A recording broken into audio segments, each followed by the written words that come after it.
साथियों, CMPC YouTube channel पर आपका स्वागत, अभिनंदन। कैलकुलस का जो पार्ट चल रहा था उसमें पीछे जो कुछ मैंने बताया वो वीडियो आपने देखे होंगे। अगर नहीं देखे हो तो आप इस वीडियो को क्लिक करें और आप उसको देख सकते हैं ताकि इस वीडियो तक की सीक्वेंस में आप आ सकें। आज का वीडियो बहुत ज़्यादा इम्पोर्टेंस रखता है क्योंकि इसके अंदर कैलकुलस की एक अब मैं मेन पार्ट की तरफ बढ़ रहा हूँ। एक आर्क ले लेते हैं। अब इस आर्क पर हम एक टेंजेंट ड्रॉ कर लेते हैं। टेंजेंट हमारी क्या हो जाएगी, हम एक काम करें, इसको ये यहाँ से इसको P पॉइंट और यहाँ पर Q पॉइंट दे देते हैं इसी आर्क पर। और टेंजेंट इस इनिशियल लाइन के साथ में एंगल साई बनाती है, ये हमें पता है। मैं पिछले वाले वीडियो में ये सब चीज़ें बता चुका हूँ। अब इसमें आपको मालूम है कि ये आपके O है, पोल जिसको ध्रुव कहते हैं। यहाँ से O से P मिलाए तो क्या बनता है, रेडियस वेक्टर।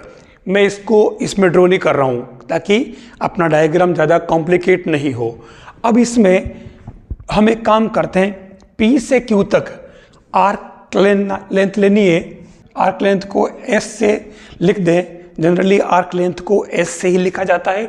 और उसके बाद में हम इस पॉइंट पर या एक पर्टिकुलर पार्ट सेगमेंट जिसको अपन DS बोलते हैं, मैंने यहाँ पूरा PQ ले रखा है। तो यहाँ पर इस आर्क लेंथ पर किसी पॉइंट पर हमें अगर डेरिवेटिव्स ऑफ आर्क लेंथ निकालना है तो हमें उस पॉइंट पर टेंजेंट लेनी पड़ेगी। ये P और यहाँ से मैं एक परपेंडिकुलर ले लेता हूँ सीधा 90 डिग्री। आपका मालूम है कि ये अगर सही है तो ये भी सही होगा। अब इस डायग्राम को मैं सीधा अलग से ले आता हूं इधर, तो हमें एक राइट ट्रायंगल मिलेगा।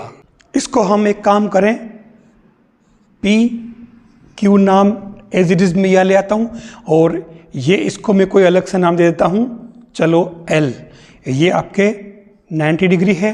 अब ये PQ जो ओरिजिनली हमारा आर्क लेंथ का एक सेगमेंट है, तो मैं इसको तो नाम दे देता हूं DS। और ये जो सही था तो आपका ये सही हो जाएगा, ठीक है। अब क्योंकि ये इनिशियल लाइन थी तो ये एज इट इज यहाँ आ गई, तो हम इसको, क्योंकि जिस तरीके से अपन एक्सेस के अंदर लेते हैं ना, ओरिजिनल डायग्राम हमारा ये होता है, ये थीटा, ये हमारा कोई कर्व, ठीक है, और ये आपके टेंजेंट सही। तो ओरिजिनली ये हमारा जो है पार्ट वो x एक्सेस है, तो मैं इसको नाम दे देता हूं dx और QL जो है इसको dy कर देता हूं। ये राइट ट्रायंगल हमारा बहुत ज़्यादा इंपॉर्टेंस रखता है, ठीक है। अब हम इसको आगे बढ़ाते हैं। हम इसमें पाइथागोरस थ्योरम अप्लाई कर लेते हैं, तो क्या बनेगा, ds square equal to dx square plus dy square. This implies, अब हम इसमें क्या करते हैं, सेम, क्योंकि हमें ds इसमें तीन चीज़ें पूछी जाती है, ds by dx, ds by dy। तो हम पहले तो ये दोनों निकाल लेते हैं। तो हम क्या करते हैं, दोनों तरफ dx से भाग लगा लेते हैं। ये dx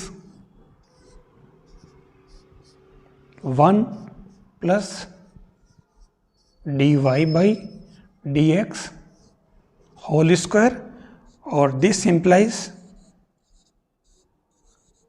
ds by dx 1 plus dy by dx whole square, और ये क्या बन जाएगा आपके रूट। तो ये हमारे ds बाई dx आ जाएगा। एक रिजल्ट तुम्हारे पास आ गया। सिमिलरली हम यहाँ पर dy से डिवाइड कर लें, ठीक है। तो नेक्स्ट हमारे क्या बन जाएगी,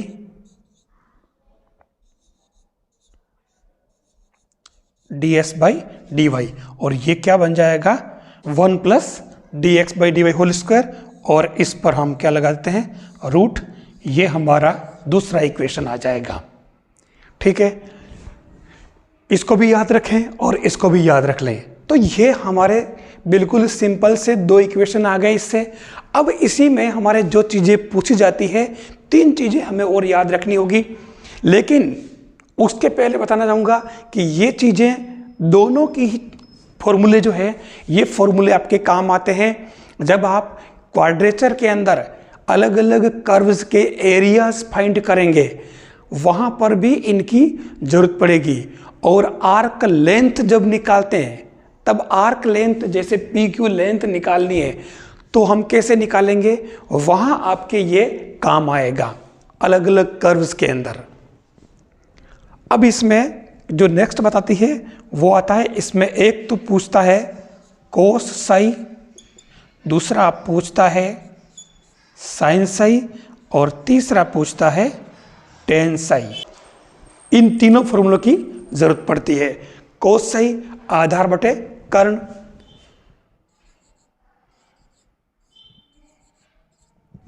साइन साई लंब बटा कर्ण